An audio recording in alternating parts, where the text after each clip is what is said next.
Salve, salve, rapaziada, beleza? Aqui é o Bertone no canal Fantástico News, sejam todos bem-vindos. Bom, galera, vamos para a notícia que surgiu hoje, né? A primeira notícia seria qual? Sobre o Rodrigo, né? Sabemos que hoje o Manchester City teve alguma saída de jogadores, como o Grealish e provavelmente o Savinho vai sair, então o nome do Rodrigo ganhou força, né? Porque o Manchester City precisa repor essas saídas. E o Real aceita vender ele no mínimo 90 milhões de euros, acho que começa a conversar, ó, não aceita vender por menos de 90 milhões de euros, e segundo os jornais, a proposta do Manchester City pode chegar a 100 milhões, tá? 100 milhões de euros, cotada a 633 milhões na cotação atual. Por que essa notícia é importante para o Santos? Porque o Santos, como clube formador, aquela solidariedade da FIFA, o Santos teria direito a uma porcentagem desse valor para o seu clube formador, né? Dizem que é em torno de 5%, mas algumas pessoas devem falar hoje lá no Twitter que, como ele já jogou um tempo no Real Madrid, o Real Madrid também ficaria com uma fatia dessa, mas que seja, rapaziada, que seja de 2,5% a 5%. Mas o Santos conseguiria pegar na faixa, se chegar a 5%, mais ou menos uns 30 a 35 milhões de reais, né? Isso é muito bom, já seria o dinheiro que investiu no Tassiano, né? E com esse dinheiro dá para o Santos investir em alguém, comprar o Barreal em definitivo, que hoje a multa dele é 22 milhões de reais, acho que o time dos Estados Unidos que tem o direito dele é 22 milhões de reais, então já seria um dinheiro bom, e que não é um dinheiro que o Santos não está se esforçando para ter, assim, o Santos não está gastando nada com isso, é um retorno sobre o clube formador. Então, se surgir oficialmente isso, o Guardiola tem 13 no Rodrigo, e também eu acho que o Rodrigo, por ter menos espaço no Real Madrid, perdeu muito espaço na última temporada, e provavelmente com a chegada de novos jogadores lá, ele não seja aproveitado pelo Xabi Alonso, né? Como ele não foi muito aproveitado no Super Mundial, né? No Super Mundial vimos que o Rodrigo ele perdeu muito espaço, então provavelmente ele pode ser negociado. E querendo ou não, rapaziada, eu vou torcer porque é o dinheiro pro Santos e isso vai ser bom pro clube, tá? Deixa nos comentários o que vocês acham. Óbvio que o ideal é o Rodrigo vir emprestado pro Santos aí até a Copa do Mundo, ia ser perfeito. Mas isso sabemos que isso não vai acontecer, então vamos torcer pelo menos para essa venda pro Santos poder ganhar um dinheiro, beleza? E vamos para a próxima notícia, rapaziada. A próxima notícia é que hoje o Santos divulga a nova parcial de ingressos, né, pro jogo contra o Vasco. Então o Santos chegou já a 40 mil ingressos já vendidos na partida. Óbvio que ontem, a vitória de ontem e também, principalmente, se o Neymar ia tomar o terceiro cartão ou não, pesou para esses ingressos serem vendidos mais rápido, né? Então, como o Santos conseguiu a sua segunda vitória, um jogo muito importante, e o Santos pode buscar a sua terceira vitória, e agora no próprio mando, e o Neymar vai estar em campo por não ter tomado o cartão. Tomamos um susto ontem, parecia que ele ia tomar um cartão, depois erraram, voltou atrás, mas o cartão realmente não foi para ele, então ele vai estar disponível no domingo. Então, o Santos já chegou a 40 mil ingressos, hoje segunda-feira, ainda falta 5, 6 dias para o jogo, acredito que o Santos vai chegar sim a vender próximo a 50 mil ingressos até o dia do jogo, tá? E coloca nos comentários quem vai estar lá no jogo, tá? Eu vou estar lá, eu vejo que algumas pessoas que eu acompanho também vai estar lá. E é isso, vamos ver se o Santos consegue esgotar esses ingressos, né? Que quanto é o Vasco, já passou a capacidade, né? Contra o Juventude, acho que o Juventude foi 38 mil, né? Então esse daqui já ultrapassou. Óbvio, também pesa por ser domingo, né? O do Juventude foi numa segunda, mas no domingo isso ajuda bastante. E também pelo momento do time, né? Acho que o time não está jogando muito bem, não está jogando bem. Óbvio, ainda tem muita coisa para melhorar, mas, querendo ou não, quando o time ganha, motiva mais, né? Mas é isso, rapaziada. Deixa aí nos comentários também o que vocês acham, tá? Se vocês vão estar no jogo ou não. E vamos para a última notícia. A última notícia que todo mundo fala todo dia, né? Técnico, como vai ser a situação do Kleber Xavier no Santos? O Fabiano Fará, eu peguei um texto aqui do Fabiano Fará falando sobre isso. Vamos ver o que ele diz, como vai ser a pressão, se esfriou ou não a situação com o São Paulo depois dessa vitória ou não. Se vocês quiserem ver o vídeo completo, tá no canal Só da Santos. Beleza? Tá. Não sei se vocês perceberam na entrevista coletiva do Kleber Xavier após a vitória em Belo Horizonte.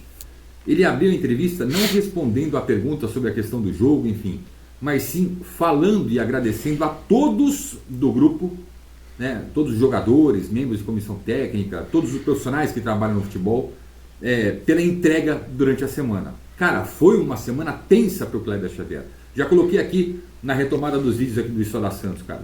Foi uma semana muito tensa. Imagine você trabalhando na tua empresa, enfim, no teu serviço, sabendo que o teu chefe está conversando com uma outra pessoa que faz a mesma função que você e que pode te substituir se você não entregar resultados no fim de semana. Cara, é muito difícil. Você vai ficar sob pressão, vai ter que aprender a trabalhar sob pressão, você vai ter que pegar os teus companheiros ali que faz, que você faz nada sozinho, teus companheiros que fazem as coisas acontecerem com você.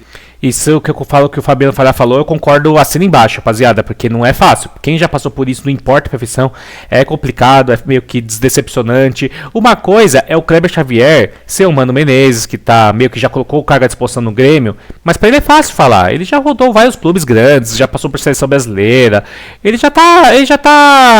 já foi campeão no Corinthians, foi campeão no Cruzeiro, foi campeão no Grêmio. Então é um cara que não tem bastante títulos, né, na primeira divisão. Já teve a sua ótima fase como técnico. Agora o Kleber Xavier não, ele tá tentando se provar. É uma primeira experiência dele, tudo. Então para ele perder um clube como o Santos, essa pressão, para ele deve ser horrível, né? Porque sabe que se o Santos mandar ele embora, não vai vir outro clube grande da primeira divisão contratando ele. Pode vir um clube de Série A? Pode, mas talvez um Vitória, talvez um Sport, né? Talvez um, sei lá, o Ceará? Pode. Mas agora times da elite, tipo de primeiro escalão, grandeza igual o Santos, Cruzeiro, São Paulo, Palmeiras, Corinthians, esquece. Flamengo, Botafogo, Vasco, não vai acontecer isso. Então é diferente. Então pro Mano é fácil fazer isso. Igual o pessoal falou, agora o Kleber tem que fazer igual o Mano Menezes fez, colocar o cargo à disposição. Não dá pra comparar, rapaziada, tem que ter um pouco de senso. A gente também, é muito fácil a gente falar desse lado aqui, sem estar do lado de lá. E o Fabiano Fará falou tudo.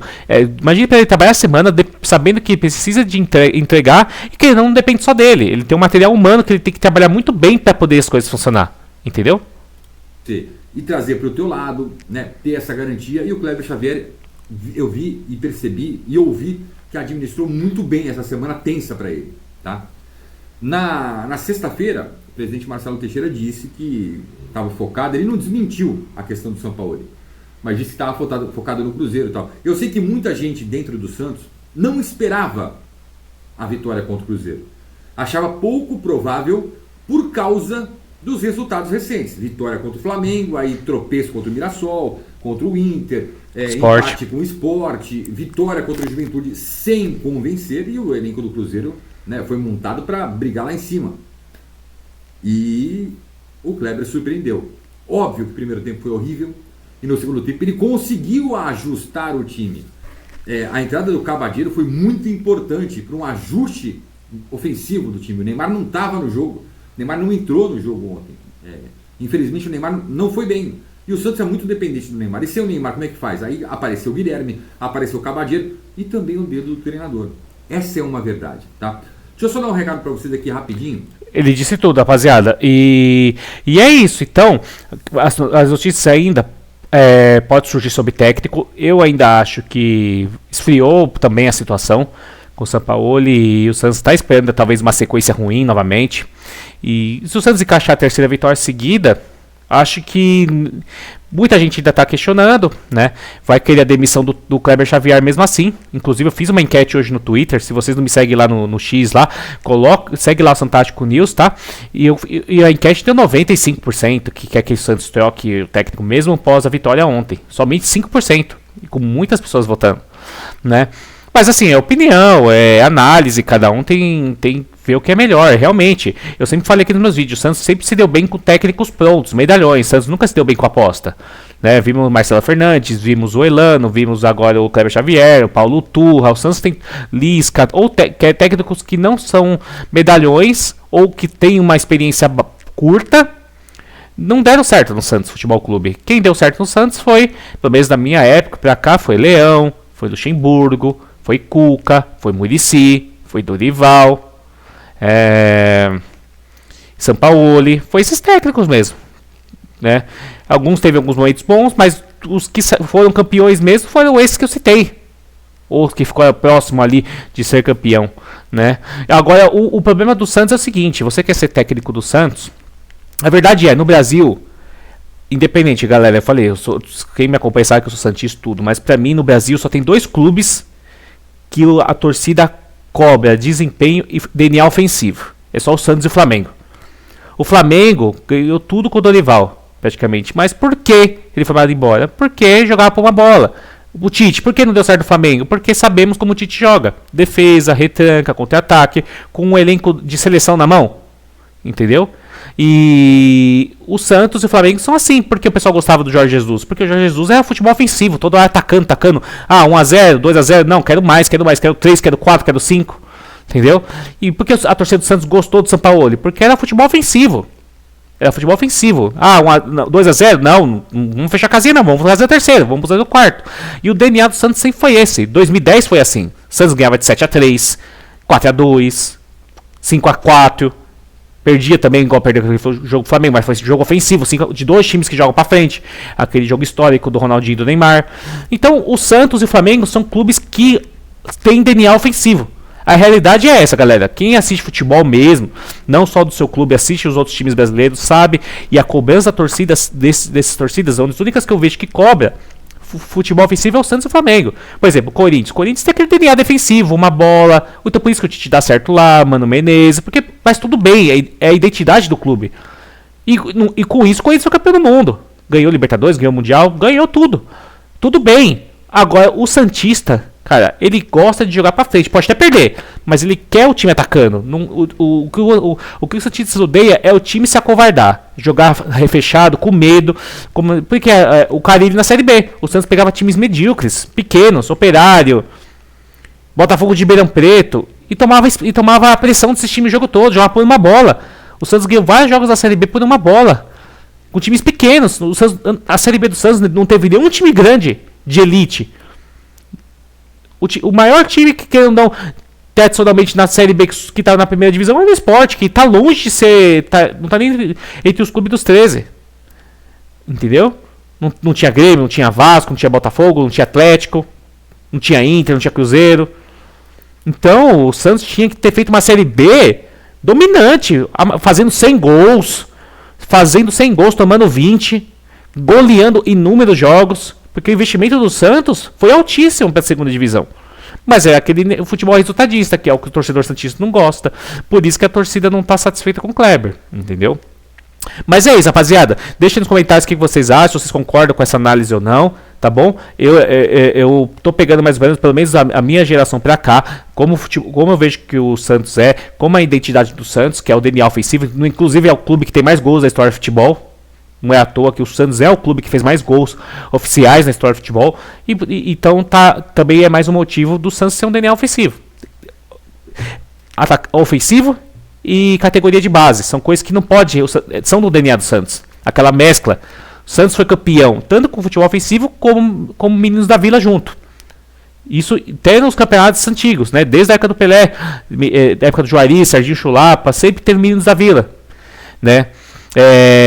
2002, não preciso falar, 2010, 2015,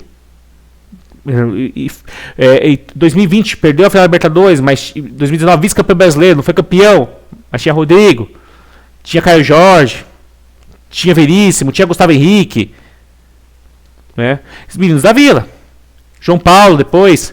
Então é isso, rapaziada. Então eu acredito que é por isso que a torcida do Santos anda revoltada. Eu acredito que se o Santos mesmo estivesse perdendo, mas desempenhando dentro do seu DNA, o Santos estaria sim.